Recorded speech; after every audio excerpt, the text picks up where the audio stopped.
देखा कि मेरे स्वामी तो ऐसे अचंभित होकर के मेरी ओर देख रहे हैं, लगता है मुझे पहचान नहीं पाए। तो सुशीला कहती है क्या घर की रानी द्वार कहीं पे, घर की रानी द्वार कहीं, घर की रानी द्वार कहीं पे, घर के द्वार कहीं, नैना प्रेम बने, घर की रानी द्वार कहीं पे, नैना प्रेम बने, देखे हुआ है राधे सुदामा, देखे हुआ है राधे सुदामा, ये बादले सुदामा मंदिर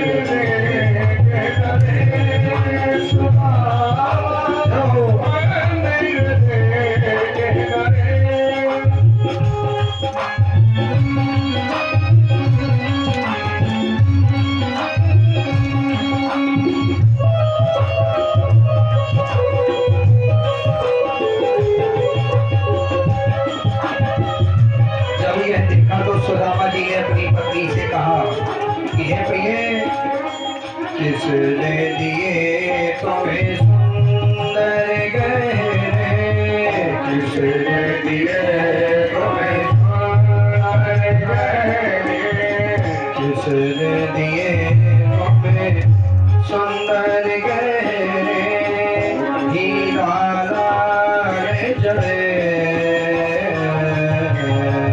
किसने दिए तुम्हें सुंदर गहने, हीरा लाल जड़े,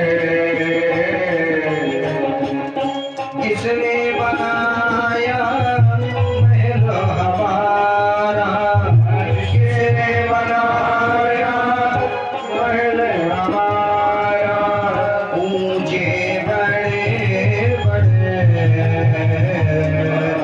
सुदामा मंदिर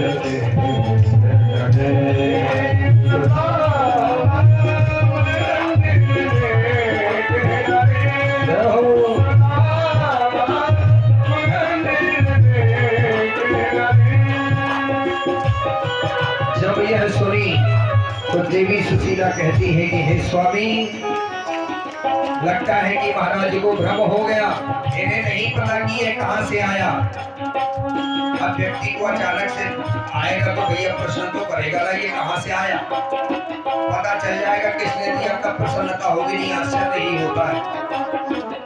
तो वह देवी कहती है, क्या कहा, देवी बोली नाते हमारे, देवी बोली नाते हमारे, देवी बोली नाते हमारे, देवी बोली नाते हमारे, शंका काहे करे, देवी बोली नाते हमारे, शंका काहे करे।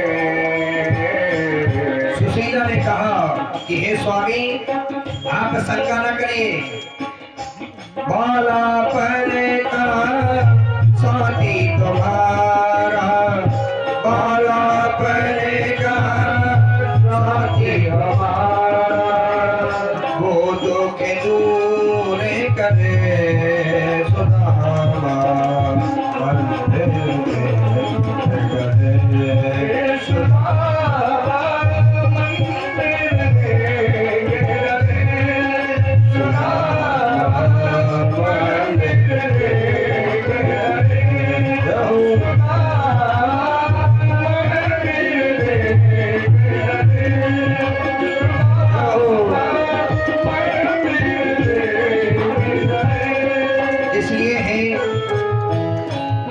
रसिक कहते हैं कि हे भगवान, जिस प्रकार आपने महाराज सुदामा और सुशीला के ऊपर अनुग्रह किया महाराज, इसी प्रकार हम सभी आपकी शरण में हैं। हे द्वारकाधीश, हम आपकी शरण में हैं महाराज, हमारा कल्याण करिए। हे दीनबंधु, हे भक्तवत्सल, हम आपकी शरण में हैं महाराज। न सोना दीजिए न चांदी चाहिए, कृपया आप हमें अपने चरणों की रज, अपनी भक्ति प्रदान करिए।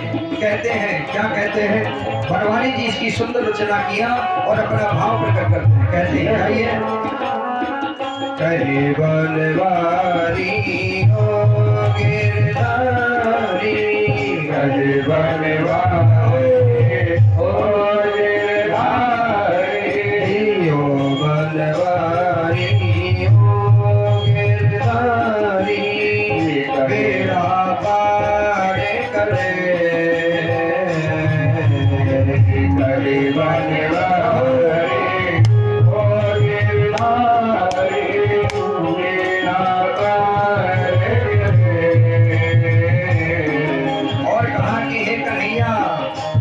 दुखियों का दुख हरने वाला, दुखियों का दुख हरने वाला, दुखियों का दुख हरने वाला, दुखियों का दुख हरने वाला। जय जय कृष्ण हरे सुदामा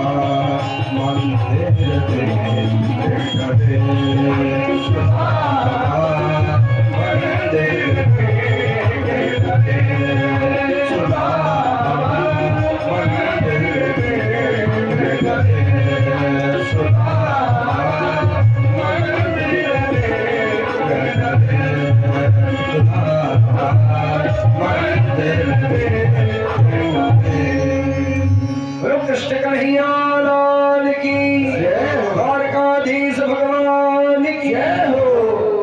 हे प्रभु, हे द्वारकाधीश, जिस प्रकार आपने सुदामा जैसे ब्राह्मण पर कृपा करी महाराज, इसी प्रकार सब पर कृपा करें।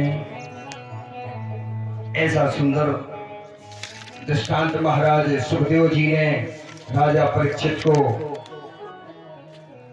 सुनाया और कहा कि हे राजन परीक्षित, देनदार कोई और है, भेजत है दिन लोग भरम हम पर करें,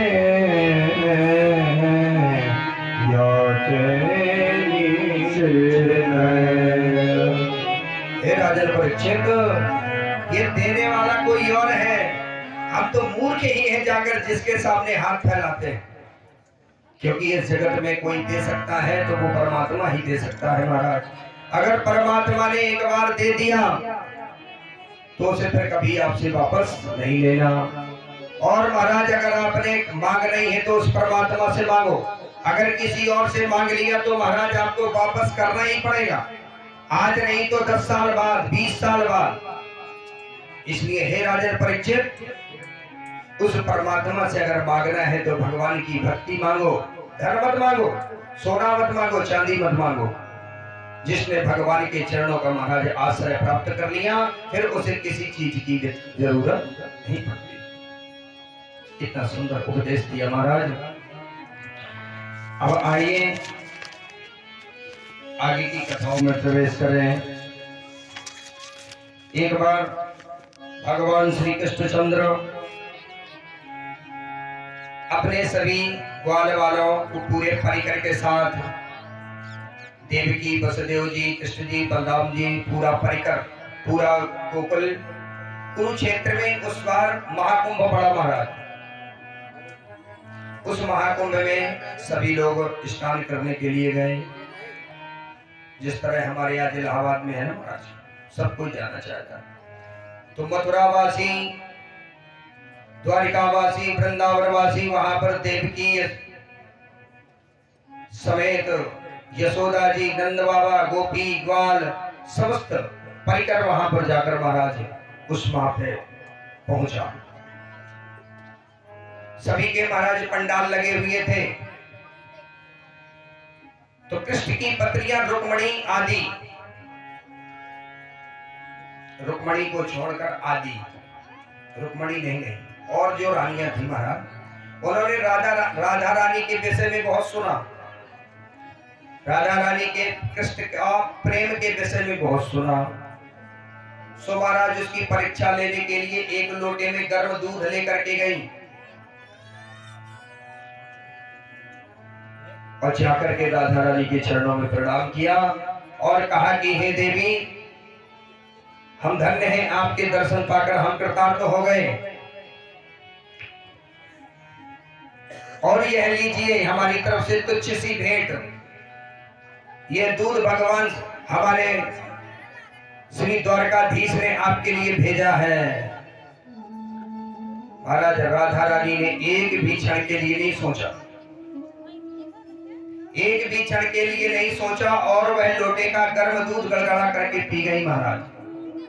अब जैसे ही उस गर्म दूध को भगवान श्री कृष्णचंद्र राधा रानी ने पिया, इधर महाराज भगवान श्री कृष्ण के पैरों में छाले पड़ गए। जैसे ही वह राधा रानी से मिलकर के महाराज कृष्ण की पत्नियां आई, देखा भगवान श्री कृष्ण के पैरों में छाले पड़ गए। पूछा, महाराज आप कहां गए थे? बिना उपाने के कहां गए थे, आपके पैर में छाले पड़ गए? उन्होंने कहा, देवी मैं कहीं नहीं गया, भगवान ने मद तो किसी का रहने ही नहीं दिया, जो भगवान के पास रहते हैं उनका कभी मद नहीं रहने दिया। उन्होंने कहा, देखो देवियों, तुम राधा रानी की परीक्षा लेने गई थी, तुमने गर्म दूध राधा को पिलाया, राधा ने मेरा नाम सुनते ही उसे पी लिया। सो महाराज राधा रानी मेरे चरणों का नित्य ध्यान करती हैं, यानी मेरे जो चरण हैं उनके सीने पर हमेशा रहते हैं, वो अपने मेरे चरणों का नित्य ध्यान करती रहती महाराज। जैसे ही वह दूध को पिया महाराज, मेरे गर्म दूध के कारण मेरे पैर में छाले पड़ गए। आहा, सुन करके कृष्ण की पत्नियां भगवान श्री कृष्ण के चरणों में गिर गई और खूब क्षमा मांगी। आगे चलकर भगवान श्री कृष्णचंद्र ने यशोदा, नंद बाबा सभी गोप ग्वालों से महाराज मिले और वहीं पर नारद जी के द्वारा वसुदेव जी को महाराज ज्ञान और वैराग्य का उपदेश दिया। जब उन्हें मनुष्य के जीवन का संपूर्ण सार प्राप्त हो गया महाराज, सो वसुदेव जी ने महाराज वहीं कुरुक्षेत्र पर एक विशाल यज्ञ का आयोजन किया। उस विशाल यज्ञ में सभी देवताओं को आवाहन और एक भव्य दिव्य आयोजन हुआ और सभी उस यज्ञ की पूर्णाहुति करके महाराज पुनः अपने अपने नगर को आ गए।